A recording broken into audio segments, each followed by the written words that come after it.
Hello and welcome to add-on. Question है, use the Stokes theorem to evaluate this line integral where C is the boundary of the triangle with vertices 2, 0, 0, 0, 3, 0 and 0, 0, 6 oriented in anti-clockwise direction.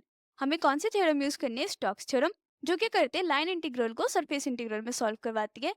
That is if we have a function f dot dr vector over C, the line integral, it is equal to the surface integral over the surface S curl of f dot n cap ds, where n cap is a outward normal unit vector perpendicular to the surface. And ये triangle कैसा होगा in 3D? It is this is X axis, this is Y axis, this is Z axis. Point क्या है x के लिए 2, 0, 0, ये यहाँ होगा 2, 0, 0. एक्स एक्सिस पे 2 है, वाई और जेड पे 0 है. सिमिलरली वाई पे 3, सपोज यहाँ पे होगा ये 0, 3, 0 एंड जेड के लिए 6 पे है, तो it is 0, 0, 6. Connect the points. This is the triangle.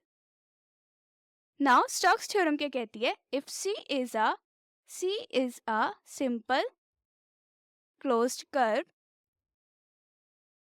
which is described in anti-clockwise direction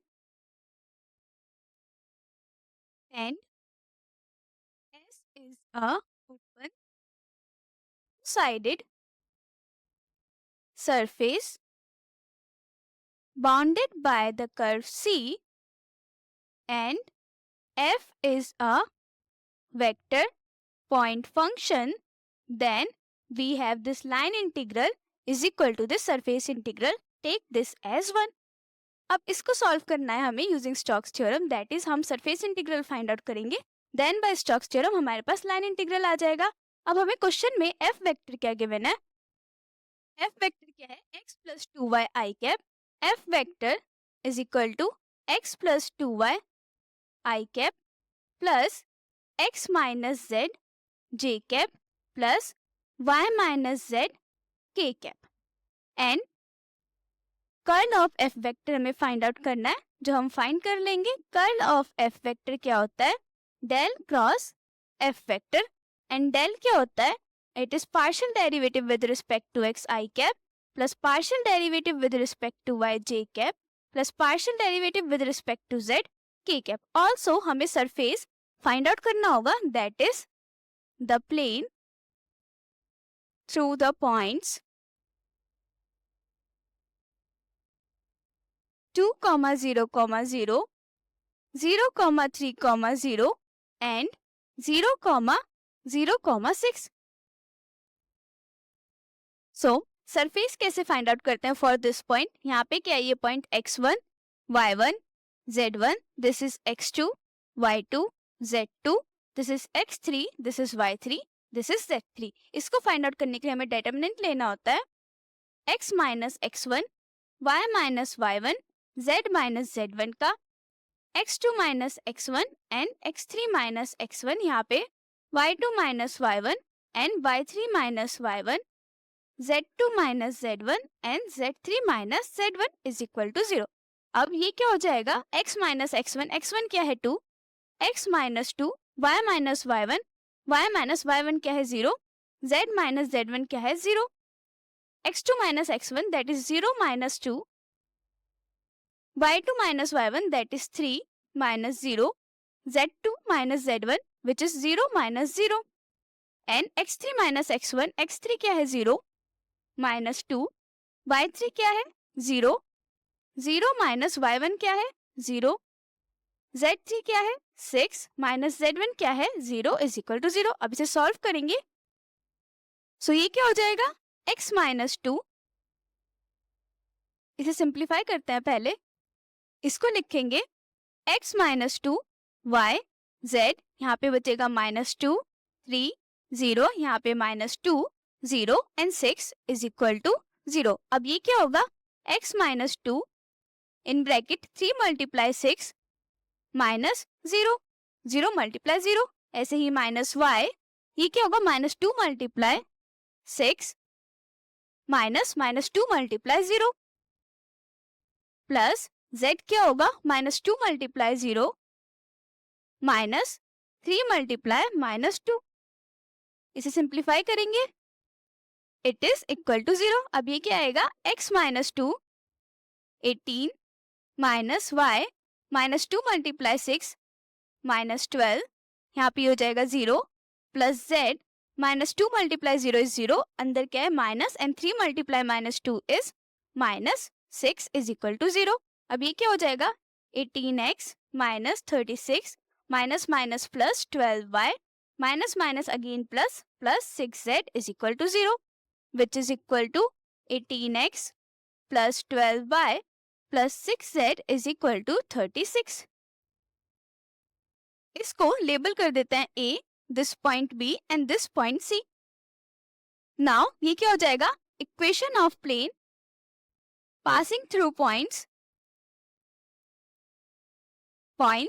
A, B and C is 18x plus 12y plus 6z is equal to 36। जिसको और सिंप्लीफाई कर देंगे 6 common आ जाएगा, ये क्या बचेगा 3x plus 2y plus z is equal to 36 divided by 6, which is equal to 3x plus 2y plus z is equal to 6. This is the equation for the surface. अब n cap भी हमें चाहिए। n cap क्या होता है del phi by magnitude of the del phi, जिसमें del phi is the gradient of scalar function phi and it is given by del phi by del x I cap plus del phi by del y j cap plus del phi by del z k cap। अब हमें सभी forms given है, formula भी given है, solve करेंगे। हमें क्या चाहिए था surface integral curl of f dot n cap ds over the surface f। Curl f vector n cap सबके लिए पता है। सबसे पहले curl of f vector find out करेंगे which is del cross f vector and it is equal to i j k, del क्या था del by del x, del by del y and del by del z। उसमें coefficient क्या थे i j k के del by del x, del by del y and del by del z। And f vector में coefficient of i j k क्या था, f vector था i का coefficient क्या होगा x प्लस 2y, j का coefficient x minus z and k का coefficient y minus z। Solve करेंगे, ये हो जाएगा i cap del by del y y minus z minus del by del z x minus z minus j cap, इसके साथ क्या आएगा del by del x y minus z minus k के साथ आएगा, j के साथ आएगा माइनस में del by del z x plus 2y। अब प्लस प्लस k कैप, इसके साथ क्या आएगा del by del x x minus z minus del by del y x plus 2y। Solve this, ये क्या हो जाएगा i cap partial derivative of y minus z with respect to y क्या होगा 1, क्योंकि z के साथ हो जाएगा 0 एंड y के साथ होगा 1, minus partial derivative of x minus z with respect to z में x के साथ क्या हो जाएगा 0 एंड z के साथ क्या बचेगा -1 minus j cap partial derivative of y minus z with respect to x क्या होगा 0। y is a different variable, z is a different variable, x is also different, so it is 0 minus x plus 2y का partial derivative with respect to z is again 0 plus k cap, यहाँ पे partial derivative of x minus z with respect to x क्या होगा 1, क्योंकि z के साथ हो गया 0 minus partial derivative of x plus 2y with respect to y क्या होगा x के साथ 0 एंड 2y में क्या बचेगा 2, सो इट इज 1 माइनस 2। ओवरऑल क्या आ जाएगा माइनस माइनस प्लस हो जाएगा, तो ये हो जाएगा 2, तो 2 i कैप माइनस ये हो गया 0 0 j कैप एंड 1 माइनस 2 क्या होता है -1, तो it is minus k cap. Overall it is 2 i cap minus k cap. This is the del cross f vector, that is curl of vector f। Now n cap find out करना है। n cap क्या था del phi by magnitude of del phi and phi हमारे पास क्या था phi is the surface, जो कैसे लिखेंगे y is 3x plus 2y plus z minus 6. And this is the curl f. Now इसको सॉल्व करेंगे. del phi पहले find out करेंगे. del phi is partial derivative of phi with respect to x I cap plus partial derivative of phi with respect to y j cap plus partial derivative of phi with respect to z k cap. Now solve this. phi का derivative with respect to x में 3 आएगा क्योंकि y z और constant के साथ क्या हो जाएगा 0. तो ये बचेगा 3 I cap plus with respect to y क्या बचेगा 2 j cap. ऐसे ही विद रिस्पेक्ट टू z क्या बचेगा 1 k cap. So it is 3 I cap plus 2 j cap plus k cap. जब मैग्नीट्यूड फाइंड आउट करते हैं किसी भी वेक्टर का, वो क्या होता है अंडर रूट आई की कोफिशिएंट का whole square that is 3 square plus J की कोफिशिएंट का whole square that is 4 square plus K की कोफिशिएंट का whole square that is 1 square. तो ये क्या बचेगा under root 9 plus 4 plus 1 which is equal to under root 14. तो overall N cap क्या आ जाएगा हमारा 3 I cap plus 2 J cap plus K cap divided by under root 14. Overall आ गया है. नाउ अब हमें चाहिए curl of F vector dot N cap. जो आया है उसका डॉट प्रोडक्ट. कर्ल क्या था 2 I cap minus K cap. इसका dot product with 3 I cap plus 2 J cap plus K cap divided by under root 14. Now dot product में क्या होता है कोफिशिएंट ऑफ आई का product plus coefficient of J का product plus coefficient of के का product. अब आई के साथ क्या है 2, यहाँ पे क्या है 3. तो it is 2 multiply 3 I cap. I cap नहीं आता है. इन डॉट प्रोडक्ट हमें स्केलर वैल्यू मिलती है तो it is 2 multiply 3 plus coefficient of J इधर क्या है 0 एंड इधर क्या है 2 तो it is 0 multiply 2 plus coefficient of uh K इधर क्या है -1 एंड इधर है +1. सो ये क्या बचेगा 6 plus 0 plus minus minus it is -1 तो it is 6 - 1 and it is equal to 5. तो ये हमारा हो गया 5 एंड यहाँ पे अंडर रूट 14 था, ये आ जाएगा as it is under root 14. So 5 by under root 14 is curl F dot N cap. तो हमारा surface integral over S curl of F vector dot N cap ds क्या हो जाएगा it is equal to 5 by under root 14 constant है बाहर ले लेंगे double integral ds over s. Now अब ये जो ds डबल इंटीग्रल के साथ है ओवर s ये किसके लिए surface for triangle that is ये वाला पूरा क्या है area of triangle that is it is equal to 5 by under root 14 multiply area of the triangle which is given by 5 by under root 14 multiply 1 by 2 modulus AB cross BC.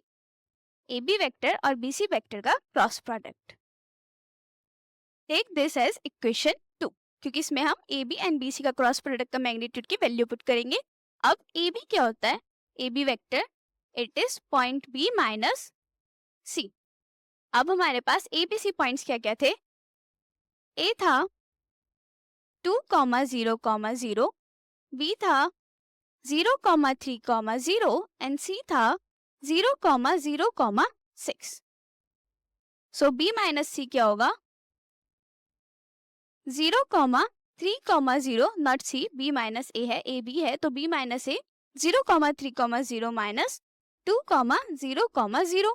ये क्या बचेगा 0 minus 2, 3 minus 0, 0 minus 0 it is equal to -2, 3, 0.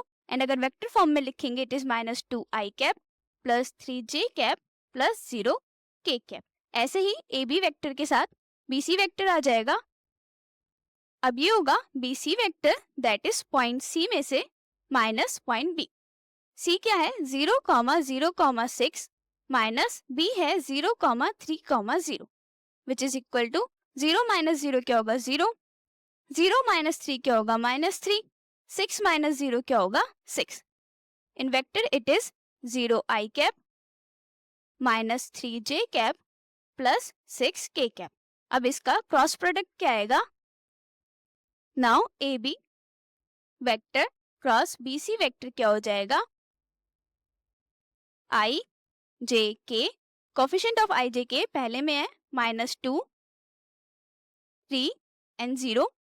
In here it is 2, -3 and 6. Solve करेंगे, ये क्या होगा, आई cap 3 multiply 6 minus 0 minus जे cap, इसमें क्या होगा, bracket -2 multiply 6 minus 0 plus K cap, इसमें क्या होगा, -2 multiply -3 -2 multiply -3 minus 0. Then overall it is equal to I cap 3 multiply 6 18 minus j cap -2 multiply -6 is -12 plus k cap -2 multiply -3 is +6. So overall it is 18 I cap minus minus हो गया plus, then plus 12 j cap and it is plus 6 k cap.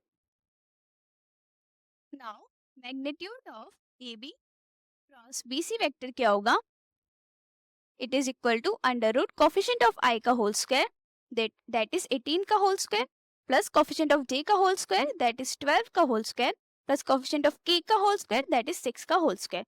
It is equal to under root 18 square क्या होता है 324 plus 12 square is equal to 144 plus 6 square is equal to 36 which is equal to under root 504. अब इसको root से निकालने के लिए factor ले लेंगे 504 का. 504